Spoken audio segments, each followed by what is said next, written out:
నీ ఫ్రెండ్స్ అందరూ బాగుపడుతుంటే నొక్కొని అవరాలు లెక్క తిరుగుతున్నావు. ఎప్పుడు తిడుతూనే ఉంటావు, ఎప్పుడు చూడు తిడుతూనే ఉంటాడు రా. ఎందుకు తిడతా? నాకేమైనా సోకా అని తిట్ట నీకే? బయట చదువుకుంటేనే రెస్పెక్ట్ ఇస్తారు, లేకపోతే ఇయ్యరు. అవును ఒప్పుకుంటా, కానీ ఎప్పుడు చూడు పక్కింటి అగ్గులు కొడుకుని చూసి నేర్చుకో, వాళ్ళ కూతుర్ని చూసి నేర్చుకో అని చెప్పి వాళ్ళతో కంపేర్ చేస్తుంటాడు. అది కంపారిజన్ కాదు. ఆ దోస్తులు అందరు లైఫ్లో ముంగడ పోతురు అనుకో, ఈడొక్కడు వెనక కొండిపోతే ఆ బాధ ఎట్లుంటుందో నాకు తెలుసు. చాలా మారిపోయిండ్రా మా డాడీ. ఏం సంపాదించో, ఏం జాబ్ చేయో, ఎంతసేపు ఇంట్లోనే కూర్చొని ఉంటావు. ఒప్పుకుంటారా, పైసలు అందరికి కావాలి, కానీ పైసలే లైఫ్ కాదు కదా.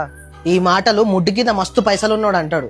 మనలాంటి వాళ్ళకి ఇంట్లోకి బయటకు అడుగు పెట్టాలన్నా పాకెట్లో పెట్రోల్ పైసలు ఉన్నాయా లేవా అని చూసుకొని పోతారు. పైసలు లైఫ్ కాదు అంట. ఎంతసేపు ఆయన నన్ను తిట్టడం తప్ప నన్ను అర్థం చేసుకోవడం రాదురా మా డాడీకి.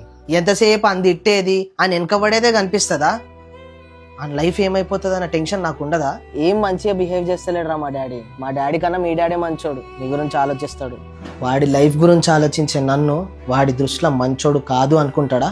అనుకొని ఆ లైఫ్ బాగుపడుతుందంటే ఆ దృష్టిలో నేను మంచోని కాకపోయినా పర్లేదు, ఇట్లనే చెడ్డోనుగానే ఉంటాను.